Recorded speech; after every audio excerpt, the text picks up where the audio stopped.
नमस्कार, तेजस्विनी में आप सभी का स्वागत है। वैसे तो कहते हैं कि एक काम के लिए भी ये जिंदगी छोटी पड़ जाती है, लेकिन कुछ लोग ऐसा नहीं मानते। वो इसी एक जिंदगी में कई काम करते हैं और बखूबी करते हैं। और ऐसी ही है हमारी आज की तेजस्विनी, जो कि बहुआयामी व्यक्तित्व की धनी है। वो एक ऑर्गेनिक अर्बन फार्मर हैं, वैज्ञानिक हैं, गाड़ियां चलाने का शौक रखती हैं, महिलाओं के हितों और उनके अधिकारों के लिए समर्पित हैं। हमारी आज की तेजस्विनी पूर्णिमा सावरगांवकर। ये पर्यावरण के लिए समर्पण की भावना ही थी कि इसरो में एक साइंटिस्ट के तौर पर काम करने के बाद पूर्णिमा ने अर्बन फार्मिंग की ओर रुख किया। करीब 13 सालों तक इसरो में बतौर साइंटिस्ट काम करने के बाद जब पूर्णिमा गुरुग्राम आई तो इनकी सबसे बड़ी जरूरत अपने आसपास के प्रदूषित पर्यावरण को दुरुस्त करने की थी। पूर्णिमा ने ये मुहिम अपने घर यानी फ्लैट से ही शुरू की। इनकी साइंटिफिक अप्रोच ने कुछ ही समय में इनकी छत को एक छोटे मगर अच्छे खासे बगीचे या किचन गार्डन में तब्दील कर दिया। पूर्णिमा का ये सफल प्रयोग अर्बन फार्मिंग में एक मिसाल बन गया, जिसके लिए इनको IARI द्वारा इनोवेटिव फार्मर अवार्ड से नवाजा गया। पूर्णिमा का इनोवेशन यही नहीं रुका और उन्होंने मिट्टी की उर्वरता को बढ़ाने के लिए कंपोस्ट के जरिए मिट्टी का उत्पादन शुरू किया, जिसे इन्होंने आस पड़ोस के सूखे पत्तों और घरेलू वेस्ट से बनाया। कृषि उन्नति मेला में पूर्णिमा का ये प्रयोग प्रदर्शित भी हुआ और काफी सराहा गया। अर्बन फार्मिंग के अलावा बाइकिंग और कार रैली में जबरदस्त दिलचस्पी रखने वाली पूर्णिमा सावरगांवकर हैं हमारी आज की तेजस्विनी। तो आइए मुलाकात करते हैं एक मल्टी फैसेटेड पर्सनालिटी से, जो कि आज की हमारी तेजस्विनी है पूर्णिमा सावरगांवकर। बहुत बहुत स्वागत है पूर्णिमा जी। जी धन्यवाद। तो इतने सारे काम आप करते हैं, ये बताइए कि इसके लिए समय और एनर्जी, ऊर्जा कहाँ से लाते हैं? मुझे लगता है समय, सूरज और प्रकृति सबको एक ही तरह का देती है। बस उस समय को थोड़ा सा जो मैनेज अगर आप कर लें, और मैं ये नहीं कहूंगी कि आपका हर काम रोज होता है, मगर जिंदगी के सफर में मेरे ख्याल से बीच बीच में जब आपको गैप्स मिल जाते हैं, तब आप उन गैप्स को खाली ना जाते हुए अगर आप कुछ नया कर ले तो मेरे ख्याल से आप काफी कुछ कर मेरे ख्याल से आपके लिए तो प्रकृति, हम सबके लिए ही प्रकृति से बड़ा स्रोत क्या हो सकता है। जी, और जी। उसी के लिए आप समर्पित भी हैं। जी, जी। तो पूर्णिमा जी ये बताइए कि आप तो इंजीनियर थी और आपने इसरो में काम किया है एक वैज्ञानिक होने के नाते। तो ये बताइए कि कहाँ से जिंदगी की शुरुआत हुई और कैसे आप पहले इसरो चली गई, और फिर बाकी की कहानी तो आगे आगे हम सुनेंगे ही। जी, देखिए, बहुत गर्व की बात थी मेरे लिए भी इसरो में पहुंचना। मेरी जो अपब्रिंगिंग हुई है वो महाराष्ट्र के बड़े रूरल भाग में हुई है, और मुझे इस बात का बहुत गर्व है, क्योंकि मुझे आज जो मैं अपने आप को देख रही हूँ कि मैं इतना कुछ कर पाती हूँ, मैं बिना थके, बिना हारे, किसी चीज को बिना हार माने कर पाती हूँ। इन सारी चीजों की बुनियाद मुझे मेरे अपब्रिंगिंग में मिला है। और वो जो एक महाराष्ट्र का रूरल, बिल्कुल ग्रामीण भाग, आज भी वो भाग काफी मागासवर्गीय कहलाता है, मराठवाड़ा रीजन, और परभणी जिला में बिल्कुल मेंशन करना चाहूंगी यहाँ पर कि वहां पर मेरी 10वीं तक की पढ़ाई हुई है। अच्छा।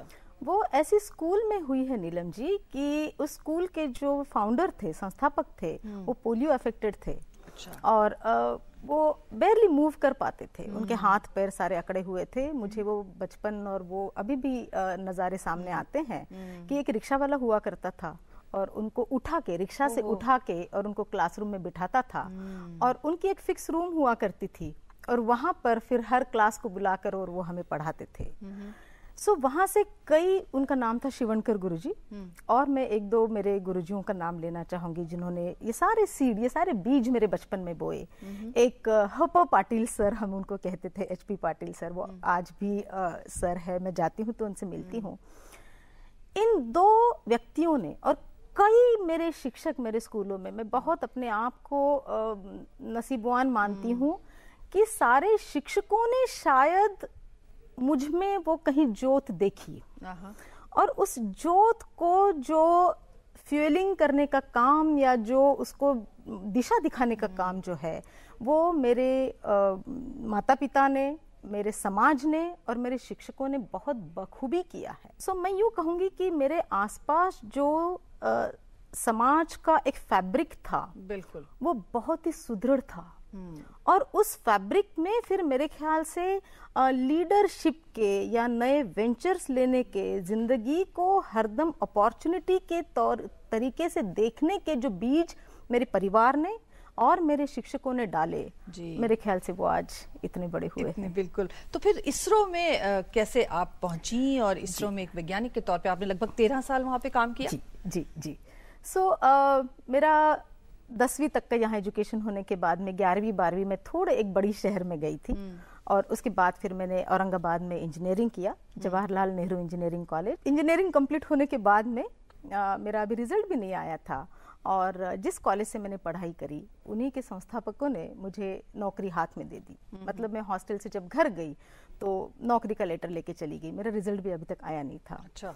फिर उस संस्था के दूसरी जो शाखा थी जहाँ पर मैं रहती थी, वहाँ पर मैंने 1.5 साल तक नौकरी करी, लेक्चररशिप की। उस नौकरी करते में मुझे ऐसा लगा कि लेक्चररशिप में मैं शायद सूटेबल नहीं हूँ, और मैं कुछ और करना चाहती हूँ। तो मैं ढूंढती रही, और ढूंढते ढूंढते मुझे ये इसरो की एडवर्टाइजमेंट मिली, मेरे पिताजी को मिले एक्चुअली, और उन्होंने आके वो मुझे दी कि बेटा देखो, शायद इसमें तुम अप्लाई करके देखो, हो जाएगा।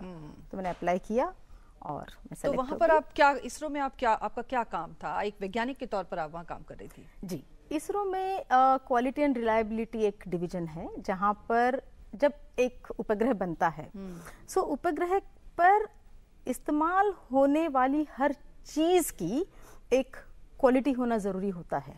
उसको स्पेस क्वालिटी कहते हैं। वो इसलिए क्योंकि आज आप देख रहे होंगे, आज बहुत उपग्रह का लॉन्च होता है, और वो लॉन्च होने के बाद एक बार वो आपके हाथ से छूट जाए, उसके बाद में आप उसमें कुछ नहीं कर सकते। बिल्कुल। तो ये कहा जाता है कि इस उपग्रह का लाइफ जो है वो 7 साल है, या 5 साल है, या 15 साल है। अभी जैसे कम्युनिकेशन सैटेलाइट जा रहे हैं, तो इनका ये लाइफ आपको आपके न्यूज में पता चलता है। इतने पूरे लाइफ में उस उपग्रह पर लगी हुई हर चीज अपने परफॉर्मेंस का 100% कर पाएगी, इसकी जो गारंटी होती है उसको रिलायबिलिटी कहते हैं। सो वो गारंटी देता है क्वालिटी और रिलायबिलिटी। और वहां पर एक छोटा सा सेक्शन हुआ करता था जिसका नाम बड़ा इंटरेस्टिंग है, destructive physical analysis. Why it was called destructive? Yes, now I will tell you. And failure analysis. So उसमें फिर मेरा इंडक्शन हुआ। अच्छा। Now why is it called destructive?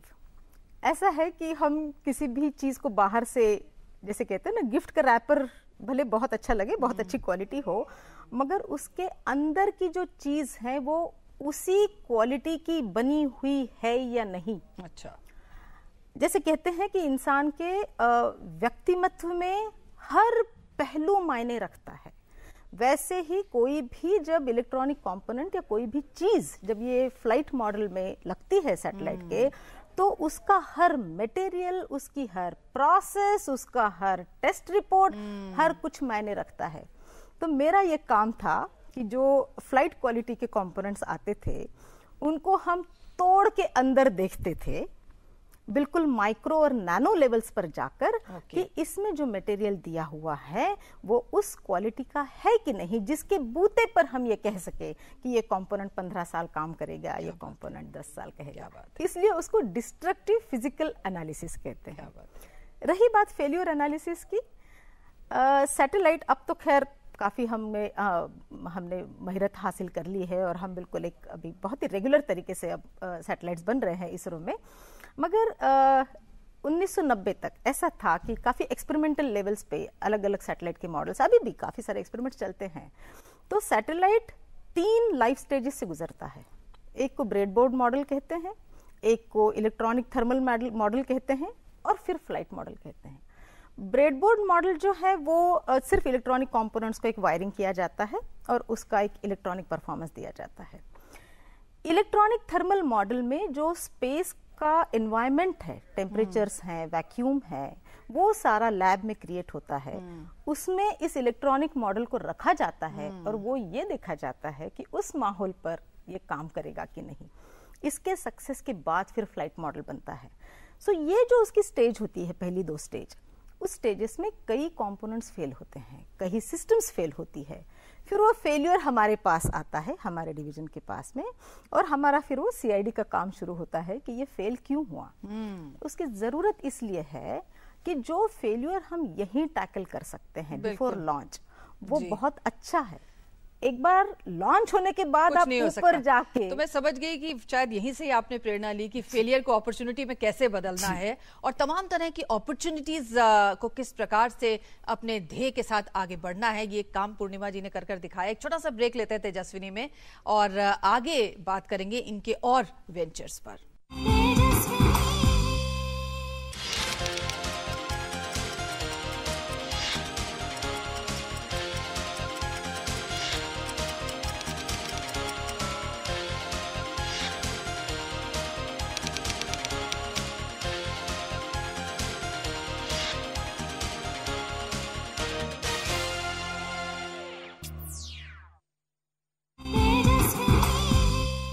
एक बार फिर से आपका स्वागत है। आज आप तेजस्विनी में देख रहे हैं पूर्णिमा सावरगांवकर जी हमारे साथ है, जो कि बहुत सारे ऐसे काम करते हैं जो बड़े अनयूजुअल लगते हैं। एक जर्नी तो ब्रेक से पहले हमने सुनी, लेकिन जो दूसरी जर्नी है वो भी उतनी इंटरेस्टिंग है, एक अर्बन फार्मर की, और वो भी ऑर्गेनिक।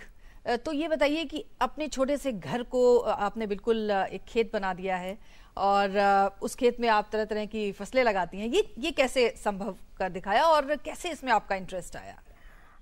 शायद हरियाली बचपन से साथ में रही है। जैसे मैंने कहा कि जो मेरी अपब्रिंगिंग थी बहुत साउंड फैब्रिक में हुई थी, तो मेरे पापा और मम्मी, माता पिता दोनों बहुत ही साउंड गार्डनर थे। अच्छा। पापा सरकारी जॉब में थे और उनके तबादले होते थे, मगर हमें कोई ऐसा घर याद नहीं है तबादले होने के बाद जहाँ पर हमारी माँ ने कभी सब्जियाँ उगाई ना हो। अलग अलग जगहों पे वो चाहे जिन कार्टन से हमारा सामान उतरता था उन्हीं कार्टन्स में गुलाब लगाने का काम हो जो पापा करते थे, या फिर उन्हीं कार्टन्स में सब्जियां लगाने का काम हो जो माँ करती थी। जब मैंने 2003 में इसरो का जॉब छोड़ा और मैं गुड़गांव में आई, तो वहाँ से मैं अपने साथ 80 पौधे साथ में लेके आई थी। अच्छा। और यहाँ पे मैंने लगाए, सजाए, क्योंकि शौक बहुत था। सो यहाँ पे मैंने देखा कि मेरे पहले गर्मियों के सीजन में मेरे आधे पौधे मर गए और पहले ठंड में, सर्दियों में मेरे दूसरे आधे मर गए। मुझे बहुत शौक लगा, तो वहां से मैंने सीखना शुरू किया। All India kitchen garden association करके एक बहुत अच्छी एनजीओ है जो लाल बहादुर शास्त्री जी की पत्नी ने शुरू की हुई थी, ललिता शास्त्री जी, और एक बहुत अच्छा सेटअप है जहाँ पर आपको अर्बन गार्डनिंग सिखाई जाती है। तो मैं उनके पास गई, वहाँ से मेरी सीखने की यात्रा शुरू हो गई अर्बन गार्डनिंग। और वो करते करते मुझे ऐसा महसूस हुआ कि मुझे दिल्ली के क्लाइमेट में सब्जियां उगा के देखना है। यहाँ पर हवा, पानी, मिट्टी, जो 3 चीज़ पौधों के लिए चाहिए, वो तीनों चीज़ बड़ी चैलेंजिंग है। सो मैंने सोचा मैं हवा और पानी का तो कुछ नहीं कर सकती, तो मैं मिट्टी को अपने हाथ में लेती हूँ जी। फिर मैंने मिट्टी कैसी बनाते हैं या मिट्टी किस पौधे की कौन से मिट्टी की रिक्वायरमेंट होती है, ये सीखने के लिए मैंने थोड़ी यात्रा शुरू करी। तो मैं चेन्नई गई, मैं बैंगलोर गई, मैं पौंडीचेरी गई, मैं मध्य प्रदेश गई, और हर जगह पे जाके मैंने ऑर्गेनिक मिट्टी क्या होती है, उसका कॉन्सेप्ट क्या होता है और क्या उसे मैं बना सकती हूँ, ये मैंने सीखना शुरू किया। और फिर आपने उस मिट्टी को बनाना शुरू किया जी। कैसे आपने, मतलब जाहिर है उसके लिए तमाम पत्ते और ये सारी चीजें आपने इकट्ठी की होंगी खूब जी। तो कॉलोनी के जो पेड़ पौधे थे उनकी पत्तियां आप बिल्कुल जब पतझड़ होती है, सो मुझे उसके बाद में जब मैं सीख के आई तो सड़क पर पड़ा हुआ हर सूखा हुआ पत्ता मुझे ऐसा दिखता था कि सोना पड़ा हुआ है। सो मैंने यूँ किया कि हमारे कॉलोनी में जो पतझड़ में पत्ते गिरते हैं उन पत्तों को इकट्ठे करके और मैंने अपने छत पे चढ़ाए। अब वो सारा फॉर्मूला मेरा सेट हो गया है। सो एक बार में मैं लगभग 3000 से 3500 क्यूबिक फीट मैं सूखे पत्ते ऊपर चढ़ाती हूँ अपने छत पे, और उसमें फिर अमृत मिट्टी जो मैंने मध्य प्रदेश से दीपक सुजदे जी से सीखी थी, और अमृत मिट्टी बनाने का मैंने मेरे छत पे प्रयास किया और वो बन गई। उसको 5 महीने लगते हैं उस मिट्टी को बनने में। और उसके बाद मैंने फिर जब सब्जियां लगाई, सो मैं बिल्कुल देखती रह गई, लहलहा गई फसलें, बिल्कुल लहलहा गई, और मुझे कोई कीड़ा या कोई उसमें इंसेक्टिसाइड या पेस्टिसाइड या कोई केमिकल कभी जरूरत नहीं पड़ी। तो कितना आप सब्जी निकाल लेती हैं अपने छोटे से गार्डन से? जी, मेरा जो छत है वो लगभग 100 से 150 स्क्वायर फुट है, जो एक्चुअली एरिया मेरे गार्डनिंग के लिए अवेलेबल है। सो मैं साल भर में, हम एक 5 लोगों का परिवार है हमारा, सो साल भर में मैं लगभग 4 महीने की सब्जियां अपने उस 100 स्क्वायर फुट से मैं निकाल लेती हूँ। अच्छा, आपने इसका मिट्टी बनाने का एक स्टार्टअप भी शुरू किया हुआ है। जी, तो जी. उसके लिए आप कैसे, मतलब कहाँ से ये सारी चीजें आप जुटाते हैं? पराली का भी आप इस्तेमाल करते हैं? जी, कृषि भवन में घर में कंपोस्टिंग करने का, वेस्ट मैनेजमेंट के लेक्चर देने के लिए उन्होंने मुझे इनवाइट किया था और यहाँ से मैं लौट रही थी। लौटते हुए काफ़ी ट्रैफिक जाम था और इतना बड़ा लंबा रास्ता था कि उस टैक्सी वाले ने काफ़ी दिल्ली से, गुड़गांव से बाहर से वो टैक्सी लेनी शुरू करी। मैंने तब देखा कि खेतों में पराली पड़ी हुई थी और तभी ये जो वायु प्रदूषण का ये जो टॉपिक था, मैं न्यूज़ सुन रही थी, रेडियो सुन रही थी टैक्सी में, और वो वायु प्रदूषण कि ये पराली जलाने से होता है, वो मेरे दिमाग में कहीं क्लिक कर गया। एक मेरा जान पहचान का एक किसान है जो गुड़गांव के पास में रहता है और उसको मैं 7-8 साल से जानती थी किसी कारणवश। मैंने उसे फ़ोन किया, मैंने कहा तेरे खेत में कुछ पड़ा हुआ है? उसने कहा हाँ, अभी बाजरा पड़ा हुआ, बाजरा कट गया है और बाजरे का वो तूड़ा पड़ा हुआ है, उसको तूड़ा कहते हैं हरियाणा में। तो मैंने कहा एक छोटा सा एक्सपेरिमेंट मैं करना चाहती हूँ, क्या मैं कर सकती हूँ? तो उसने कहा हाँ मैडम। मैं उसके खेतों में गई और फिर दीपक सुजदे जी से मैंने फिर से कांटेक्ट किया, मैंने उनसे गाइडेंस लिया और फिर मैंने उनको पूछा कि मैं ये करना चाहती हूँ। मैंने वो करके देखा, फिर वो जो मिट्टी बनी, मैंने पूरा 5 महीने का प्रोसेस नहीं किया, 1.5 महीने का प्रोसेस मैंने किया और जो मिट्टी बनी वो मैंने पूसा में टेस्ट करवाई। जो रिजल्ट्स उसके आए, उससे मुझे वो एक यूरेका मोमेंट मिला कि यूरेका कि ये किया जा सकता है। तो यूरेका मोमेंट के बाद में फिर मैंने अपनी एक कंपनी बनाई और उस कंपनी के तहत फिर मैंने बाजरे का तूड़ा, गेहूं की कुट्टी, चावल की मूंजी, जो यहाँ पर हरियाणा में अक्सर जो अनाज निकलता है, उसके हर पराली से मैंने अलग अलग मिट्टी बनाई, उनके कॉम्बिनेशन से अलग अलग मिट्टी बनाई और उसको टेस्ट करवाया। और उसके बाद में मुझे ICFA, Indian council for food and agriculture, वहाँ से न्योता आने लगा जब उनके राउंड टेबल कॉन्फ्रेंसेस होते थे किसानों को कुछ एक नई टेक्नोलॉजी देने के लिए या उनके कुछ एक नया उनको सिखाने के लिए। उन्होंने मुझे मेंबरशिप दी। उसके बाद में पूसा इंस्टीट्यूट में जो एक्सटेंशन डिवीजन है, वहाँ पर एक वैज्ञानिक है रश्मि सिंह, उनसे मेरी मुलाकात हुई थी, दूरदर्शन के ही किसी एक इंटरव्यू में हुई थी। उनसे मैं टच में रही और फिर उन्होंने कहा कि हम आपका ये जो प्रोजेक्ट है, हम आपको स्टडी प्रोजेक्ट करके लेना चाहते हैं। फिर उन्होंने मेरे इस प्रोजेक्ट को नॉमिनेट किया, जो कृषि उन्नति मेले में अभी जो एक इनोवेटिव फार्मर अवार्ड करके जो दिया जाता है, फिर वहाँ पर मुझे वो अवार्ड मिला। और तब ये था NCOF, जो national centre for organic farming है, उसके जो डायरेक्टर है, निर्देशक है डॉक्टर चंद्रा, उन्होंने एक बहुत ही मैजिकल बॉटल बनाई हुई है जो आजकल हर किसान के पास जाती है और वो ऑर्गेनिक खेती उस एक छोटी सी 20 रुपए के बॉटल के साथ में हर किसान बहुत अच्छे से कर सकता है। उन्होंने वो बॉटल मुझे गिफ्ट दी थी। वो उस बॉटल का इस्तेमाल भी मैंने अपने छत पे किया और ये पूरी मेरी जो पराली से मिट्टी बनाने की जो प्रोसेस है, उस बॉटल का उपयोग मैंने उसमें भी किया, उससे और अच्छे रिजल्ट्स आए। और अब आप अलग अलग तरह की मिट्टी बनाती हैं, अलग अलग मतलब फसल लेने के लिए अलग अलग तरह की मिट्टियों का प्रावधान जी आपके पास में? जी जी। मतलब गुलाब के लिए अलग मिट्टी है ना, किसी और सब्जी के लिए एक अलग अलग मिट्टी। जी, वाकई काबिले तारीफ ये बात है। छोटी सी एक टिप दे दीजिए उन लोगों के लिए जो कि छत के ऊपर फार्मिंग करना चाहते हैं और बिल्कुल ऑर्गेनिक फार्मिंग करना चाहते हैं। जी, एक मेन टिप जो मैं सबको देना चाहूंगी, जो हम अक्सर गलती करते हैं, कि जो भी पौधा आपको लगाना है, आप उसके जड़ों की गहराई देखिएगा। अच्छा। अगर जैसे पालक लगाना है आपको, तो उसकी जड़ों की गहराई 4 से 6 इंच होती है। अगर आपको टमाटर, बैंगन या मिर्ची अगर आपको लगाने हैं, तो उसके जड़ों की गहराई 8 से 9 इंच होती है। आप गमला जड़ों की गहराई से हार्डली 3 से 4 इंच ज्यादा डीप, ये अगर आप गमला सेलेक्ट करेंगे तो मेरे ख्याल से आपने 25% सक्सेस हासिल कर लिया। अगर आपको जैसे फलों के पेड़ लगाने हैं, फलों के पेड़ 12 इंच से अगर आप गमले में लगाएंगे, 12 से 15 इंच के डेप्थ से ज्यादा उनकी जड़ जाती नहीं है। आप बहुत बड़े बड़े गमले जब लेंगे तो उसमें आप मिट्टी उतनी ज्यादा डालेंगे, पानी उतना ज्यादा डालेंगे, और जो शहरी खेती जिसको कहते हैं, अर्बन फार्मिंग कहते हैं, उसमें कभी भी पौधा पानी की कमी से नहीं मरता है।